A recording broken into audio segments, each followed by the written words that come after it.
the reality is if you're a rural community that does not have good broadband, and there's still lots of them, not just in Canada but around the world, where connectivity is a real challenge, including cellular. But if you don't have that infrastructure as a community, then you may as well forget about getting anybody under the age of 35 to even think about moving there.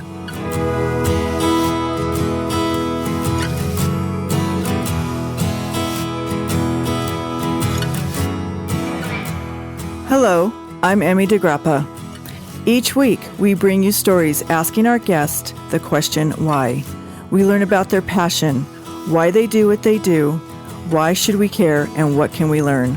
What better place to explore the human landscape than from the state known for its incredible landscapes, Wyoming? And what better organization than Wyoming Humanities, serving our state for over 45 years. We share stories, ideas, and wisdom about the human experience. This is What's Your Why?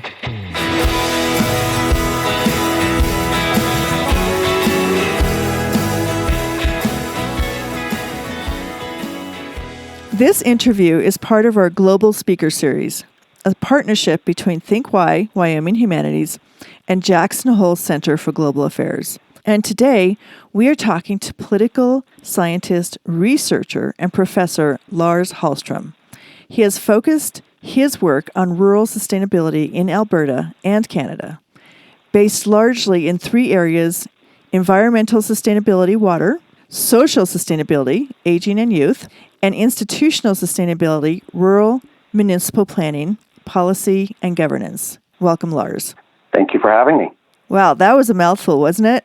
Mm-hmm. You do a lot of research, and I thought it was very interesting, just the range, and just in reading your background, that you are a political scientist by training, and then you found a way to combine all of these, your teaching and research, into these different areas of study. So tell me how that became your pursuit and passion in your work.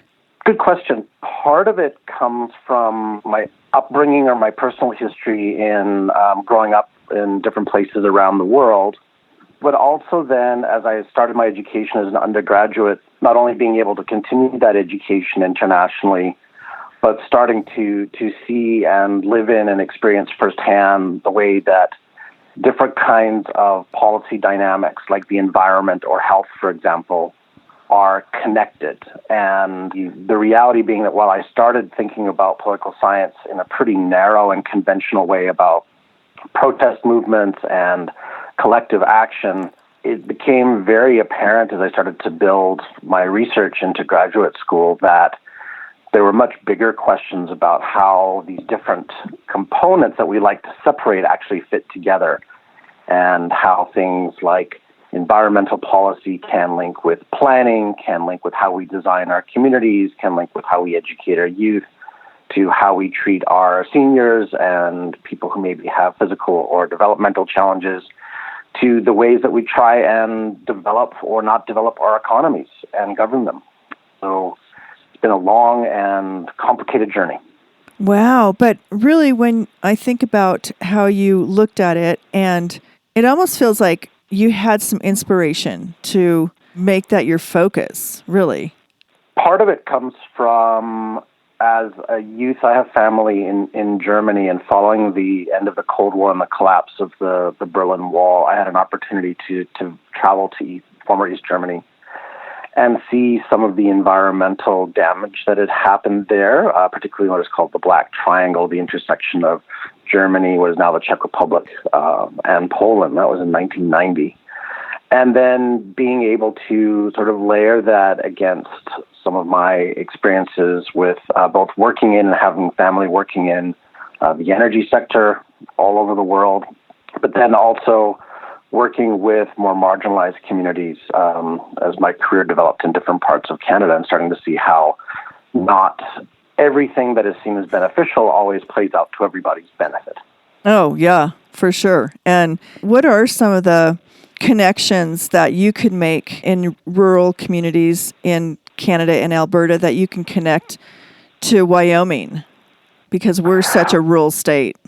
Yeah, I mean, there are a lot of similarities, both geographically, of course, and also politically. We have, for those who aren't too familiar with Alberta, Alberta is often, from a Canadian standpoint, kind of considered to be one of the more American-style provinces. We've had conservative governments, small c conservative governments, and capital C conservative governments here for pretty much the last 80 years.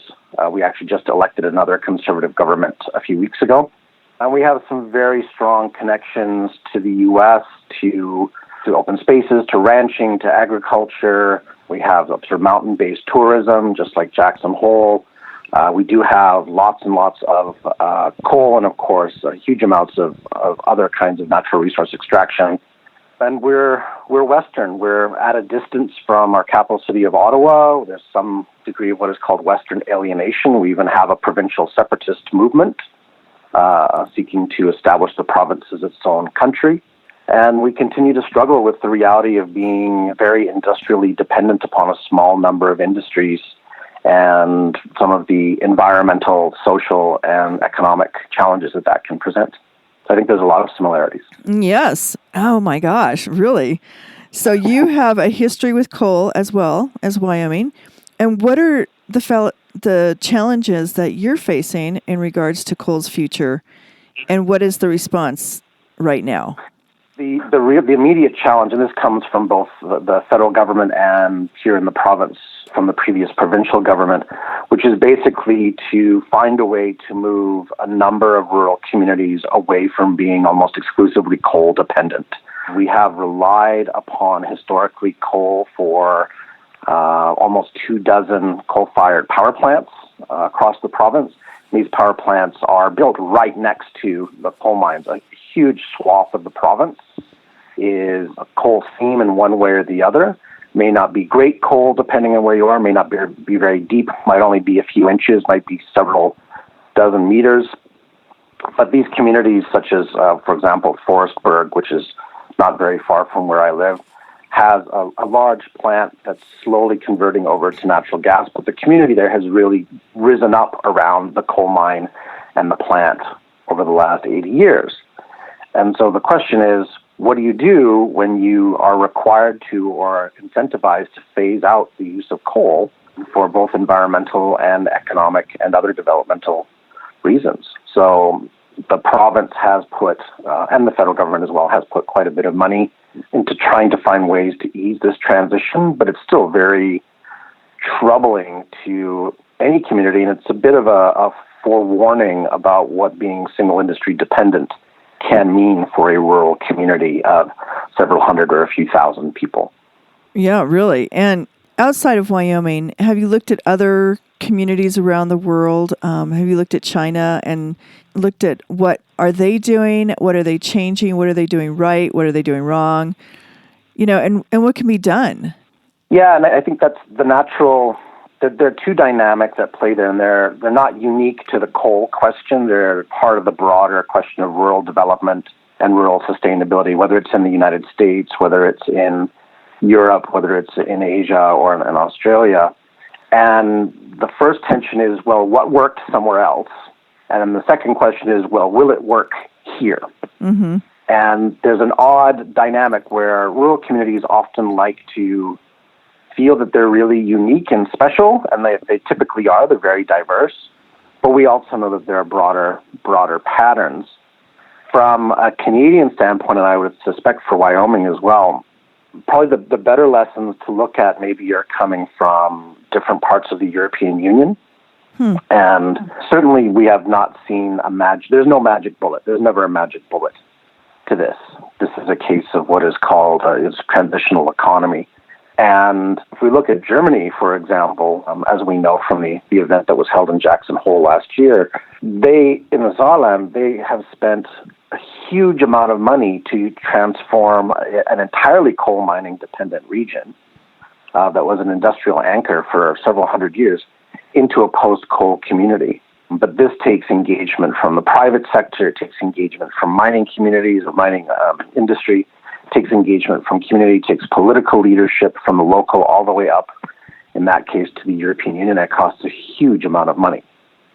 It's a bit like, let's say, if I were to take an American example, going to Detroit and saying, well, you don't make cars anymore, and we're going to find a way to make you something else, right? Mm-hmm, right. And, the market kind of has done that, but this is a very pronounced policy-based approach to saying we can no longer really rely upon this particular industrial emphasis.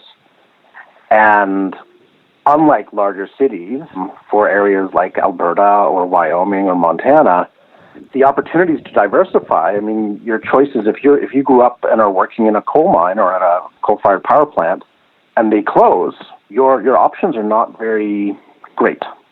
Right. You'll most likely have to pick up your family and move. And unlike in the German case where you have quite a high degree of concentration and high population density, like you might look at the Saar region of Germany and say it's rather rural, but it's rural in a very European way, which is, nothing's more than 10, 15 miles away at the most. Whereas, as you know, out in the western United States and western Canada, you can drive for hours without, coming across anything that would resemble a much more than a very, very small community. So where do you move? What do you do with people? How do you find ways to get them to stay where they've grown up, where their kids maybe are going to school, where they've worked for much of their careers or their lives? It seems that takes a significant amount of intervention. If we just let the market do it, if you just phase out the industry, you just see a closing up of the shop, so to speak. So I have to ask you, because that is our challenge, and you obviously understand that challenge. So if you could snap your fingers and make a policy come true in Wyoming or Alberta that would change things for the better, what would your wish be? Well, since we're talking about fantasy land, I'd probably go back about 45 years and spend a lot more money on diversification. We're at a very interesting point now from an ecological standpoint, from an economic standpoint, from a political standpoint. And there's energy, whether it's coal, oil and gas, et cetera, these are very, very large corporations with very significant cost and profit margins. So there are lots of reasons for a high degree of inertia. Mm-hmm.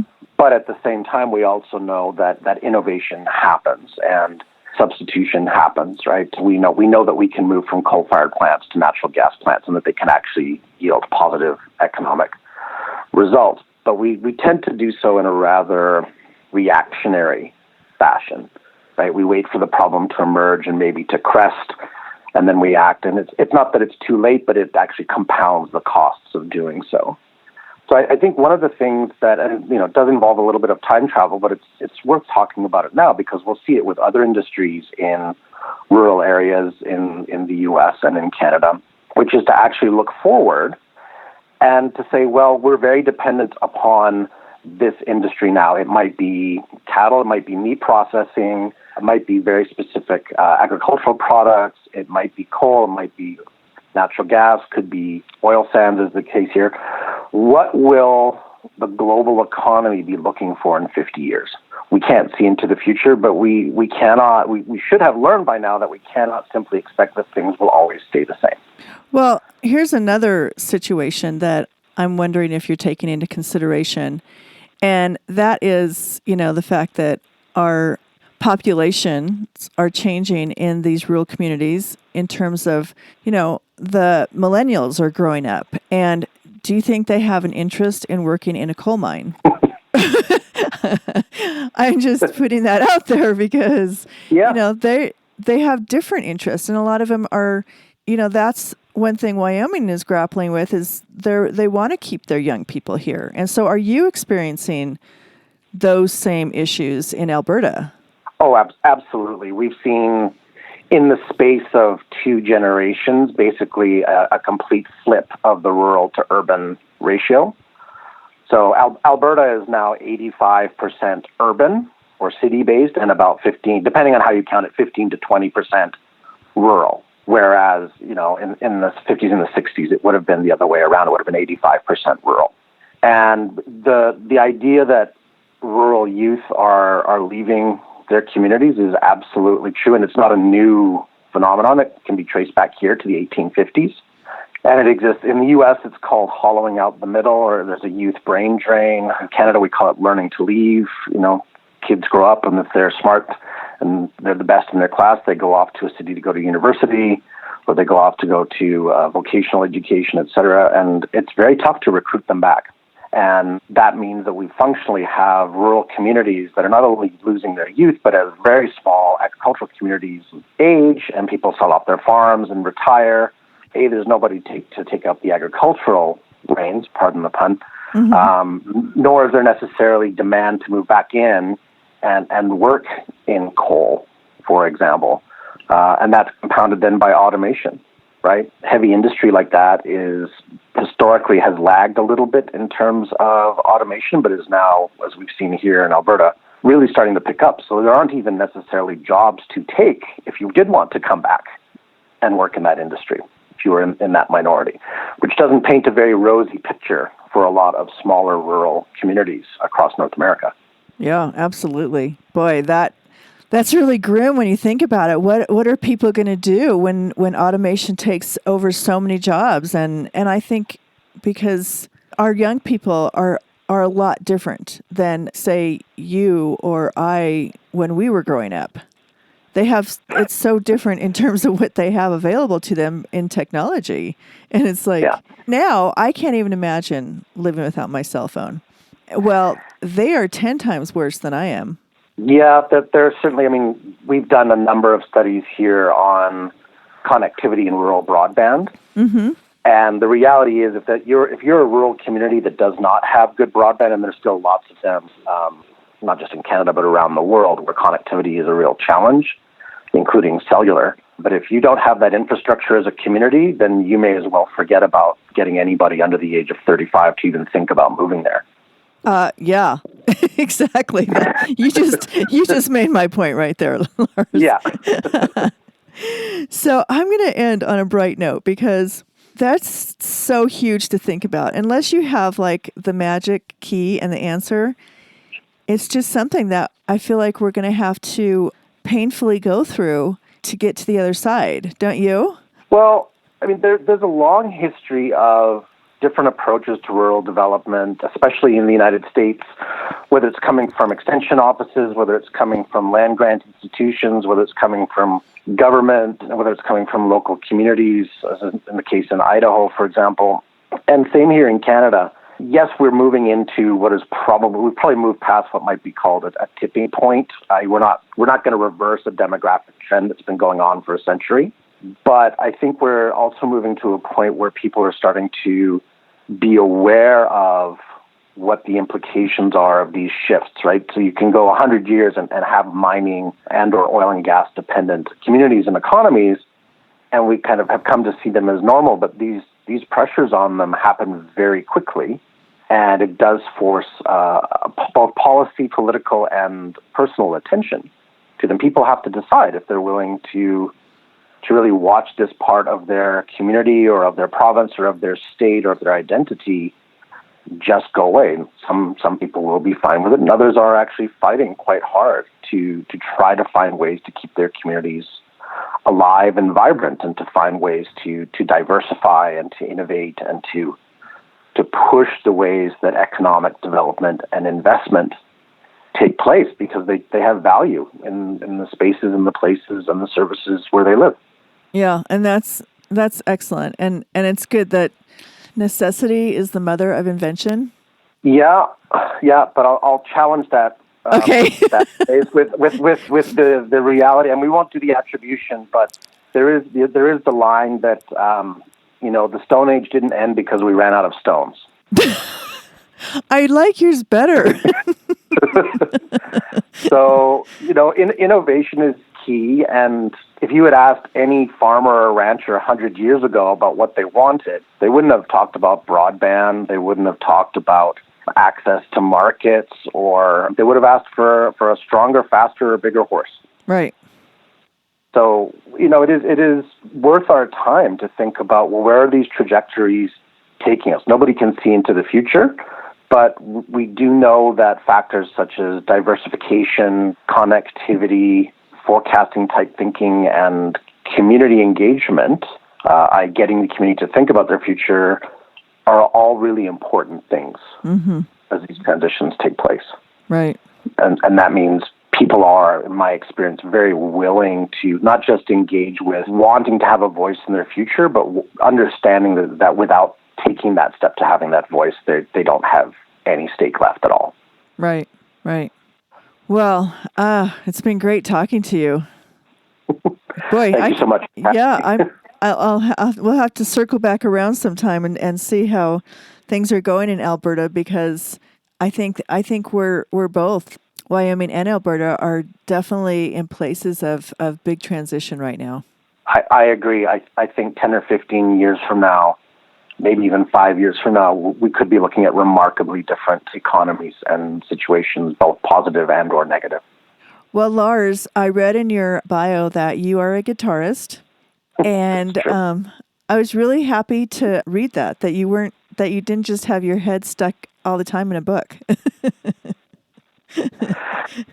No, I was actually working on a set list for our next show before this call, so I'm busy. Oh, good. Oh, good. Well, thank you so much, and have a great evening. Thank you so much. Okay. Take care. Bye. Bye-bye.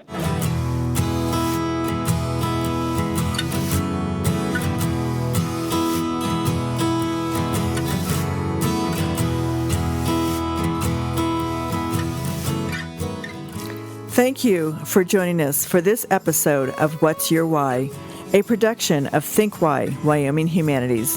This has been executive producer Emmy DeGrappa. Please subscribe and never miss a show. For more information, go to thinkwhy.org.